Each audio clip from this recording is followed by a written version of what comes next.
Hello,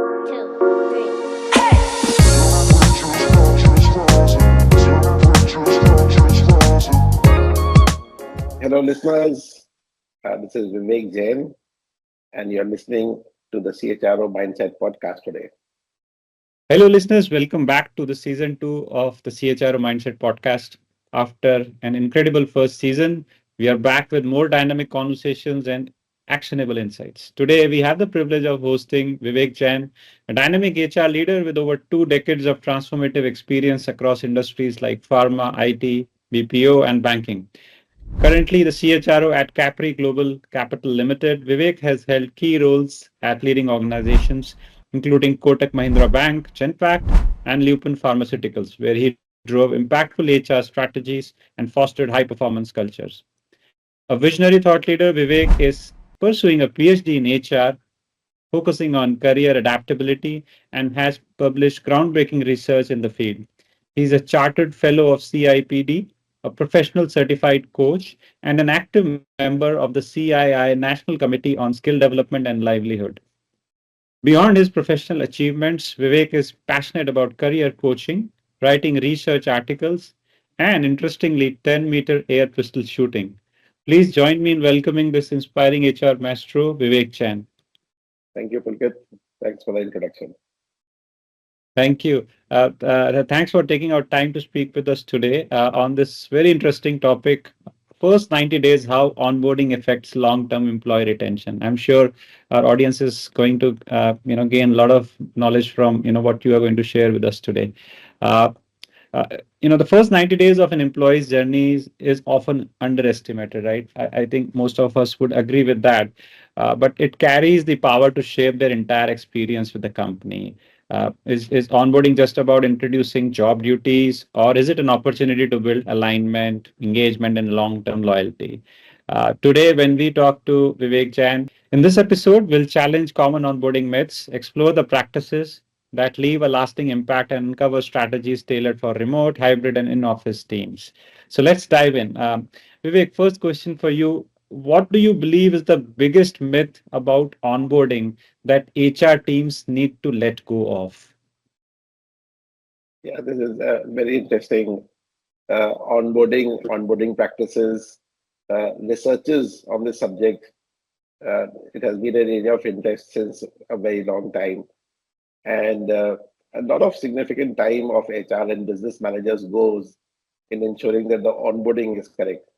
But I think the fundamentals of the whole concept goes missing when one of the biggest myth is that if you send a very fancy box costing you 2,000 rupees or 3,000 rupees to the candidate and you think your job is done, uh, people uh, people do these in onboarding and induction at fancy hotels or fancy places, spend a lot of money in just that one-time incident on the day one experience.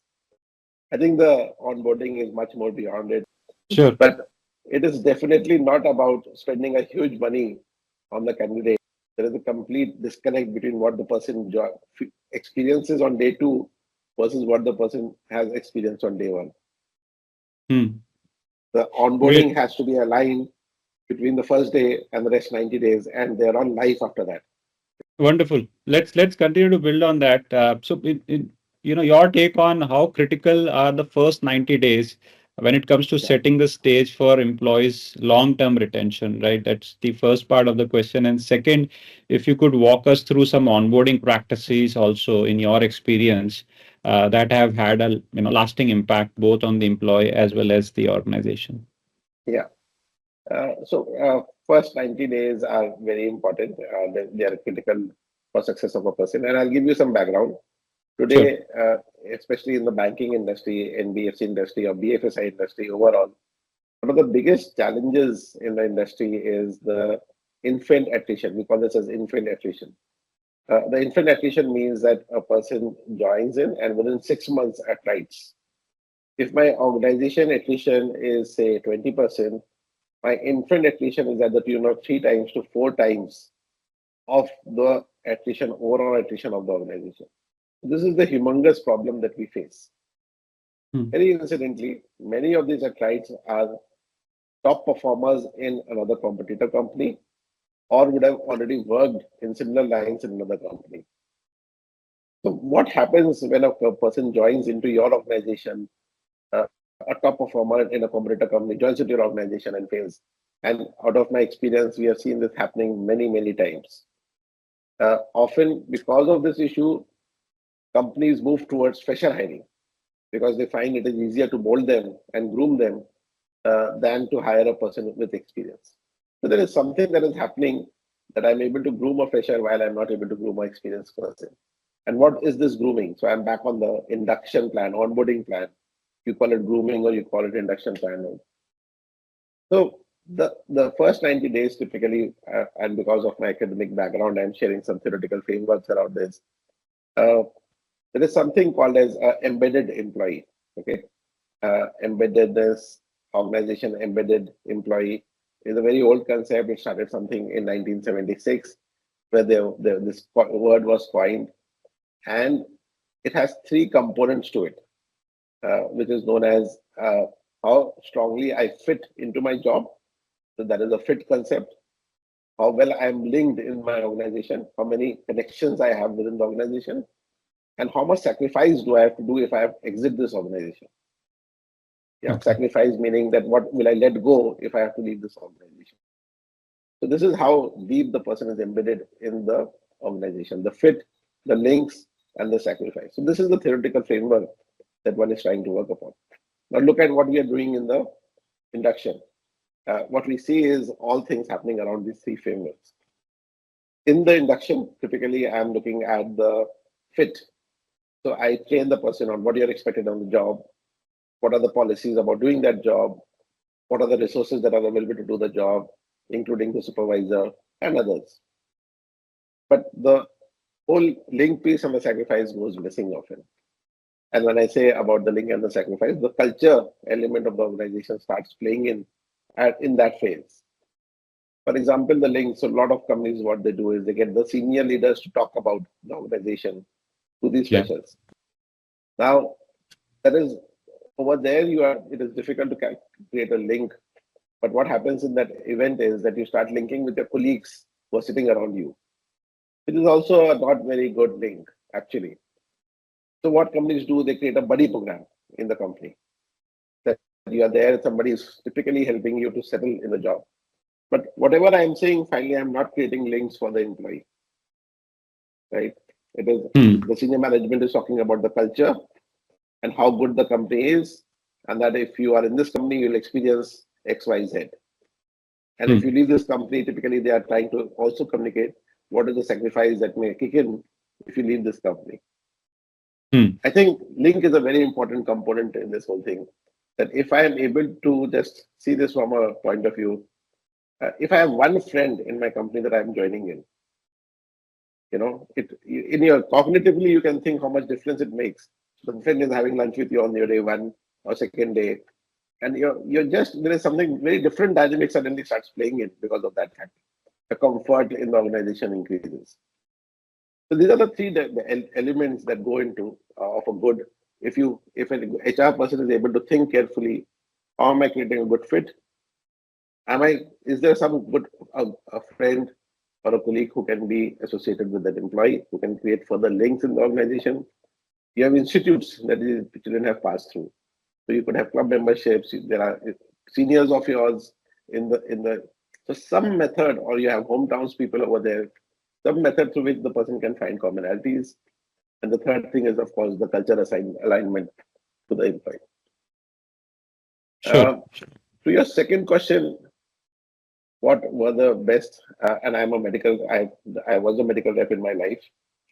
I still believe the medical rep training of Eli Lilly rat vaccine, which was my first job, which ran for 21 days of induction. Okay, classroom induction.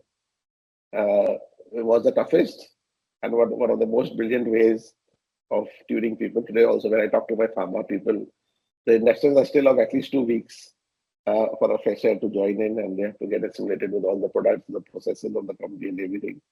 So, those are one of the most brilliant inductions that I've seen in my career. Wonderful. Thank you for sharing, and I love the the framework that you shared with me. I was not aware of this, so certainly lots of learning for me as well. Let's continue on this topic.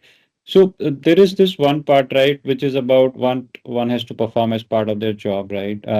So how should HRs ensure that the new employees don't just understand their job duties, but they feel aligned with the company culture and values, right? Even things like buddy program, or maybe to a certain degree, the management leaders coming in, and they can perhaps talk about culture and values.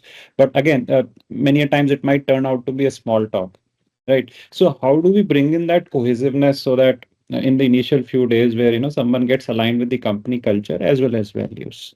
Your take on this, please. Yeah. And so my fundamental question is that I am taking a step forward on this Sure. and asking, if the alignment happens, then what difference does it make to my job? I'm doing a job out there, right? And if that alignment doesn't happen, then how does it impact my job? Uh, Only if there is a difference in my job will I get aligned, right? Isn't it? It is my intrinsic value, it is my intrinsic interest to get aligned or not to get aligned. So the question is Hmm. that with alignment, what happens? And let me decipher what I am saying over here. Fundamentally, uh, if my values are aligned, or if I understand the culture of the organization better, then the ease with which I do my job is higher. For example, in banking industry, I am again coming back to the banking industry out of my experience Sure, here. sure. If there is a credit decision that has to be made on a loan disbursement that is to be done, now the company has a particular set of method of doing that business, isn't it? And it is Hmm. documented, it is practiced, it is spoken about. While in the same branch, uh, say a branch in Pune, in the same branch you may have an all India topper who's doing, say, clocking some 80 accounts or 90 accounts per month, and you have a fresher or a person who has come into the organization from other company who's doing zero accounts 2 to 3 months in a row. Everything, that means the market is constant, my credit environment is constant, my supervisor is constant, everything is constant. But there's a difference between two people out there. And one of the things that we have found out is that the person who understood what is the values and culture of the organization, it translates into his way, which are the customers that this company likes, which are the credit uh, risk policies that of the customer that this company likes. He has understood that. Hmm. Finally, my values and culture translate into a work output for the individual on the ground, isn't it? Yeah. If the person who has understood that, he settles down well and he performs well. The person who's performing, he puts 10 files, Pulkit, and 8 files pass through. The Hmm. person who doesn't understand that, he puts 10 files and 0 file pass through. Hmm. This is what is happening. Hmm. Both are putting files, credit files. Both are putting loan Hmm. disbursement files. But the person who's understood it is able to pass through faster. So the point is that in the first 90 days, is it possible for me to know what is, what are the practices, what is that the company values in the market, what does the company stand for in the market? If I can understand that, I think, and intuitively, I think this can be documented. It can be put into black and white. There are a lot of things that are there uh, which translates the company culture and values into the day-to-day working of the employee. Hmm. Yeah. At Kotak, we had this famous thing called as employee value proposition. Um, and we used to say that uh, if you understand the employee value proposition, then what the decision the business head is taking in the company is the same decision that you will be able to take if your values are aligned. Because values mean that what do I value more? If I have 2 files, what do I value more? Which one will I give the money to? That decision gets aligned because you are aligned to the values of the company. Wonderful. Does that make sense? Yeah, yeah, absolutely. It's much like democratizing decision making, which is value based, and of course, at the if one is able to sort of do that, it brings in a lot of efficiency and effectiveness to the system, and one never has to really question. they know what is right, what is wrong. So yeah, bang on. Thanks for that guidance. Now let's look at it from a different lens altogether, right? Especially after COVID, the concept of remote work has come in. So what strategies do you suggest for onboarding remote employees? And then are they very different from, what an in-office onboarding of an employee would look like? Yeah, and this is slightly a complex question, so I'll divide this into two pieces. Sure. Typically, as I said, I was a medical rep. My onboarding, so why COVID did something out there, but for me, I've been a sales HR person, and people have been across the country all the time, working out of their homes and offices. In Genpact, we experienced that so many people working from home. Oh, yes. Uh, so it is very common. I think Yeah. the whole industry, MNCs work that way, that you work from home. And so what happens over there? Of course, COVID created an impact there. You cannot meet the customers itself. So that was one difference that happened. At least Yeah. in our times, we were able to meet the customer, or we had the freedom to meet the customer. So of course, COVID is behind us. So what is happening now? And I'm saying if the person is not, so leave the remote piece. I'm saying if the person is not in front of you, how do you do the onboarding of that person? And the good thing is that today the tech has really taken over than what we had seen earlier. Because of COVID, the tech has really taken over, and Zoom is much more efficient. We are talking over Teams over here, so those are things have really become efficient, which we were actually not using earlier. So a very Yeah. very rare instance that we used to use all that one-to-one interactions. It really did not happen. Yeah. So in in a remote induction, the way that I see it is that as a HR person, you should create a ideal profile and output that you expect from the induction program. Yeah, that if the person is completing the induction, what is that I expect the person to know after completion of the program? And I'm talking about online method. Yeah, so whether Okay. what are the soft skills that the person should have, what is the proficiency in the language the person should have, because communication is important in all our roles, Yeah. and what is the domain knowledge including the product, the platforms, and the processes that my company has. Once I've Hmm. articulated this ideal profile, I quickly check what is the understanding of the person currently. Yeah. Okay. So we do some assessment around that in terms of what is the understanding that the person has. And all these things can be checked, right? Whatever I'm saying. Mhm. Product knowledge can be checked. And wherever the gap is, typically through the online method, because this is about knowing. Yeah, it is not just about knowing what the process is, knowing what the product is, knowing what the platforms are. And then you have something to check and test your knowledge on online. Yeah. It's not about creating experts on the subject that you need to create Hmm. something or Hmm. design something out there, which I'll come in the second part of my answer. Hmm. This is just working knowledge that I need on the ground and hence can be done online very easily. The Sure. issue with the online platforms is that I don't know where the person is currently. Hmm. Unfortunately, Pulkit, what happens is there are 2 days of slides that the person is bombarded with. The person does not see those slides. He doesn't undergo the full program. Completion rates are hopeless because person says, I know all this. Why are you taking me through all this? Hmm. And finally, within all that, there were some fine-tuned parameters of process and platform or product which the person misses. And then Hmm. continues to, then he learns only by doing, by failing again and again on the ground. Yeah. Yeah. So that is what the issue is that we see in the hybrid models. That the models are very boring that the person is doing from his home and just pulls the leg to complete the modules out there. That is what happens. The second piece of the induction is, of course, where I was part of investment banking, which are high end or private banking RMs that are there. Those are high end, and where you need a high level of idea creation or ideation, so as to say. Over there, of course, online model method will never work. You have to get these people in. Investment banker sitting in Bangalore, working out of Bangalore. You have to get that person into Bombay and Hmm. get the induction done face to face, whether it takes 1 week, 2 weeks.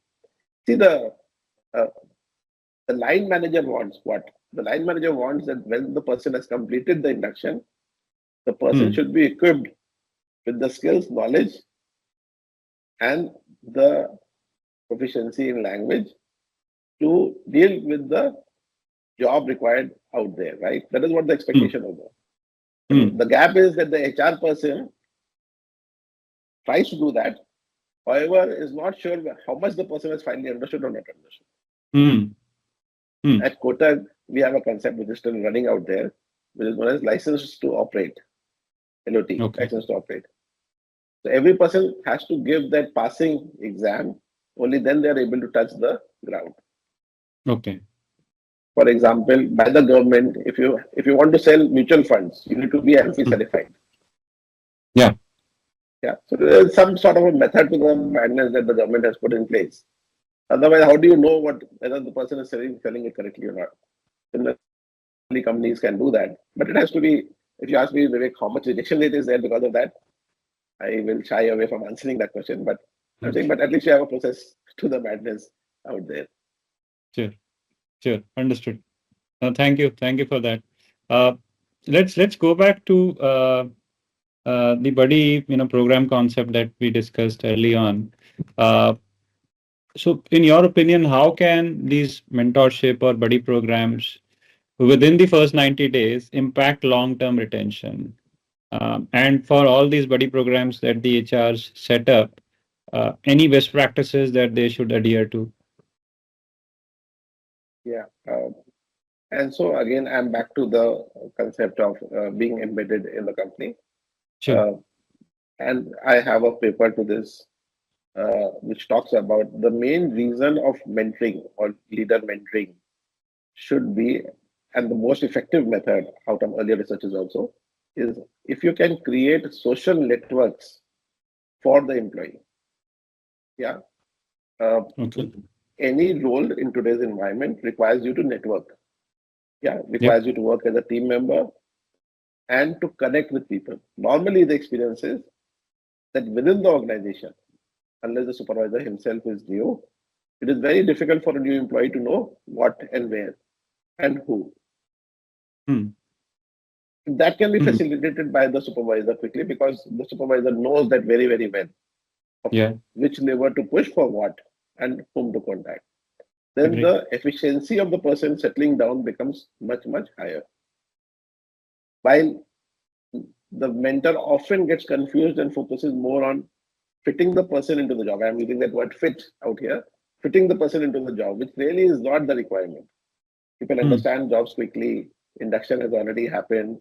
The person is typically they are more capable people today in today's environment, more educated. So they settle down fast. Of course, if the person has any questions, then the mentor is there, or anybody out there is there, or a co-colleague is there to help and support. But what goes because there is intense competition between peers. And if I go and ask my peer, "Arey, tell me whom to connect for this particular job," I may not possibly get a right answer. Yeah. But if I Okay. ask my supervisor this question, whom do I connect with within the organization for this task? He will guide me. Probability of that person guiding me is much higher. So I Hmm. think socialization and leader mentoring, if you just go and Google this, there's a lot of work that has happened on this subject.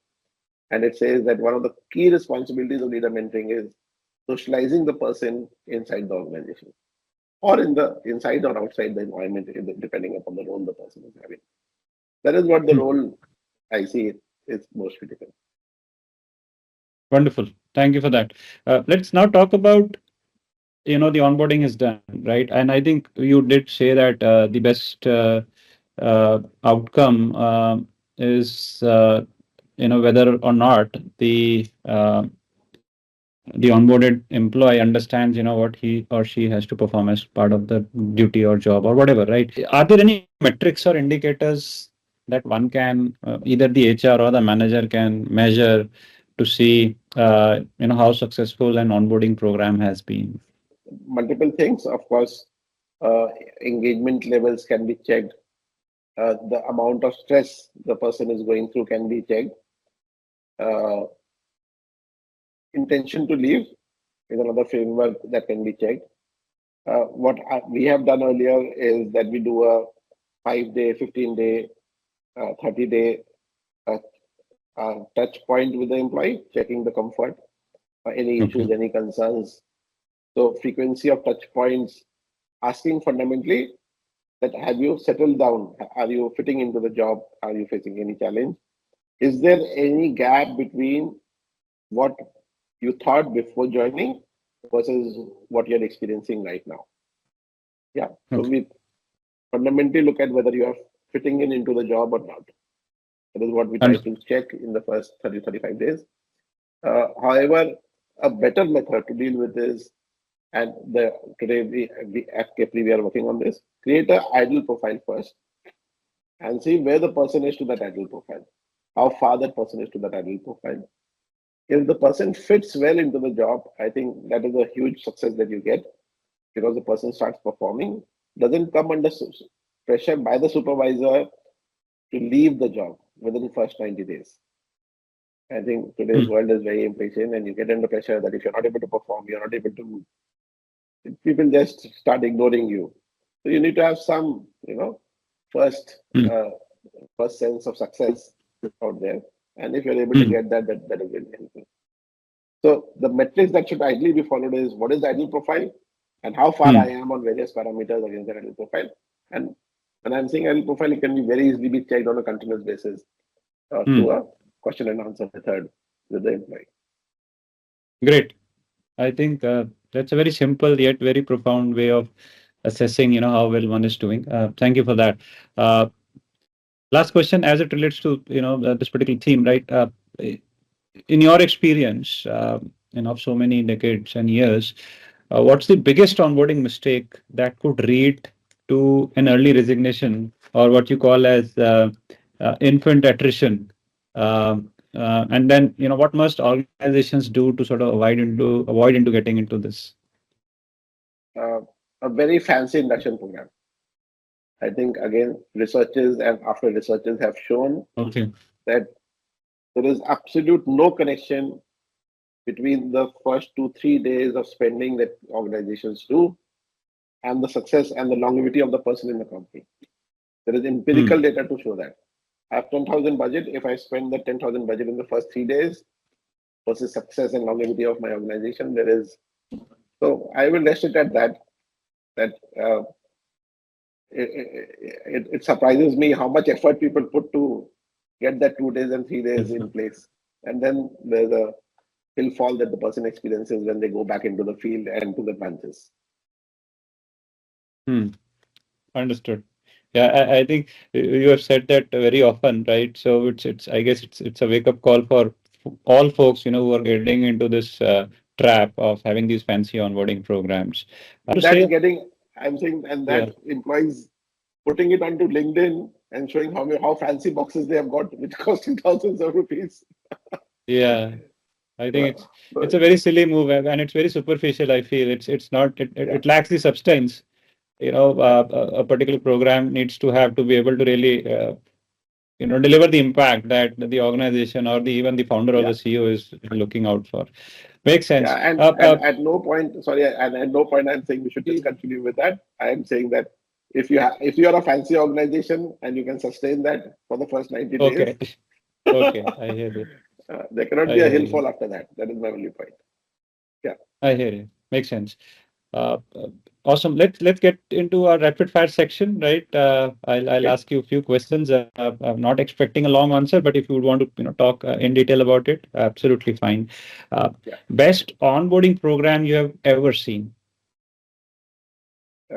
And this I have heard and what I've experienced. I already shared about Lilly and I Lilly and any medical rep company. But Genpact also has a very awesome program.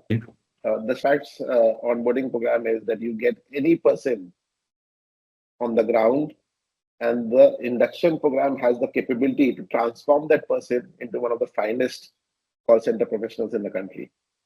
I have heard this similarly about Mahindra and Mahindra also, that they have the capacity to turn around a normal simple management trainee into the MD of the company. That is how the transformative journeys that they deal with. Great, great. And I must say that I've been fortunate enough to witness both these onboarding programs during the course of my Oh, career, and I totally vouch for what you just said. Awesome. Wow. Let's get on to our next question. Key to a successful onboarding: culture fit or skill fit? Skill fit is important, and no, there is no answer to that, Pulkit. Both is Yeah, I know. important. There Yeah, is yeah, no. I understand. Yeah, Uh, yeah.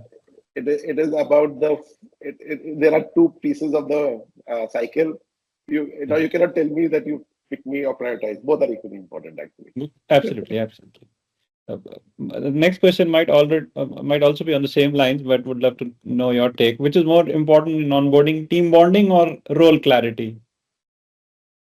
Okay, and again, I'm saying from my scientific research, and one can Google and see there are sufficient papers to say team bonding is more important than the role fit. Yeah, Okay, okay. because co-worker support is of this is known as in the academia world. This is known as co-worker support. Technically, co-worker support is a big thing in the induction and onboarding of a person. Okay. What should be the ideal duration of an onboarding program? 30 days, 60 days, or 90 days?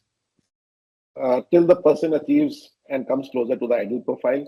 And I am saying this as a general statement because industry to industry, uh, role to role complexity that I'm getting into, Yeah. uh, and with AI coming in, if I'm coming from an industry which is uh, I'm already having experience with me, uh, then the induction programs can be much shorter.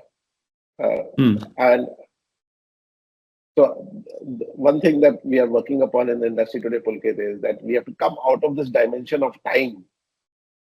How Hmm. long you asked me the question? Can we come out of this dimension of time as far as induction is concerned? It is about to what level I'm prepared before my induction program gets over. Hmm. And Hmm. today, tech allows me to customize it to n is equals to one level. Hmm. Hmm. If I don't understand something, uh, after reading a para, if I don't understand something, I have a chapter to read. If I don't understand after reading a chapter, if I'm not answering my questions correctly, I have a full book to read. But I will Hmm. not pass the induction if I have not understood the concept.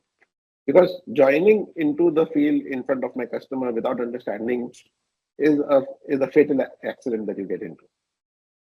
So Understood. I think it is Excellent. not about time anymore. It is about how close am I to my course profile and what is the tolerance level I have to my ideal profile. Wonderful. Fantastic. Totally with you on that. Next question. What's one word?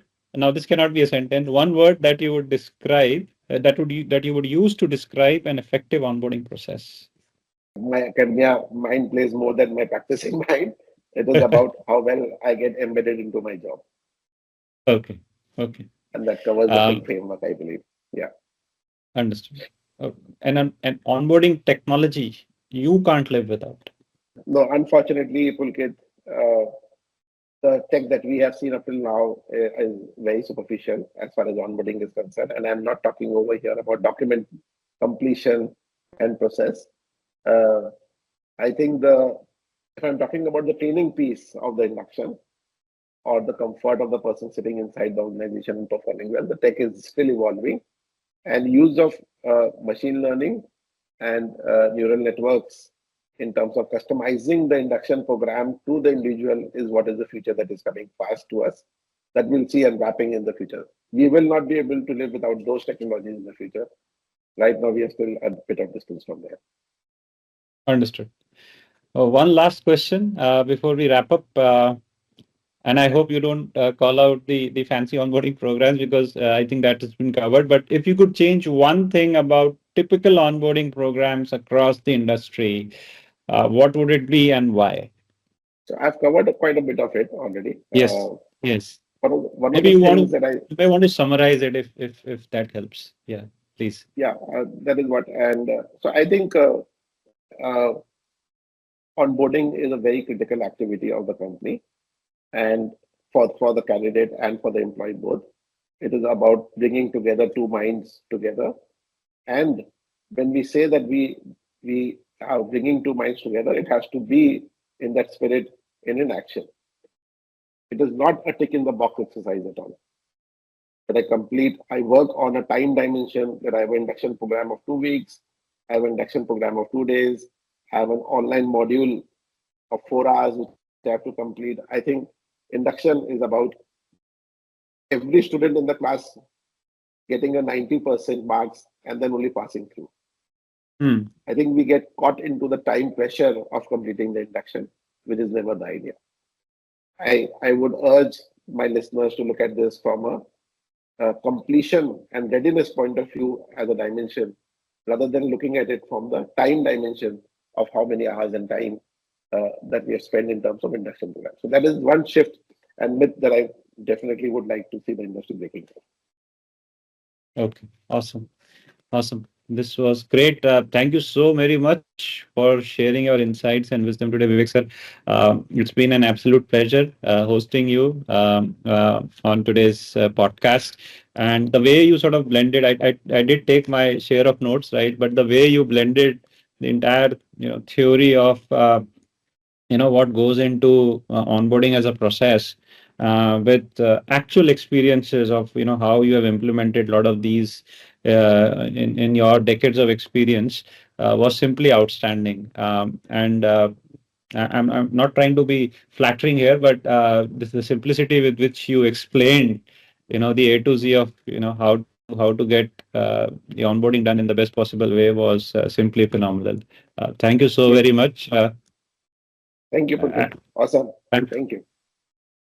thank you. And before we wrap up, just in case our listeners want to connect with you, they want to learn from you, what would be the best avenue? I'm on Okay. LinkedIn. I'm active writer on LinkedIn. So definitely you can have my handle shared at the end of this podcast. Yeah. Awesome. Awesome. I'm sure people would take that as an opportunity to learn from a veteran. But again, thanks again for taking out time to speak with us today. To all our listeners, thank you for tuning in to this episode of the CHRO Mindset Podcast. I'm sure you would have gained a lot of insights when it comes to employee onboarding as a process, as a subject matter expertise. Don't forget to subscribe, share, and leave us a review if you enjoyed the episode. See you in the next episode with another HR stalwart. Thanks again.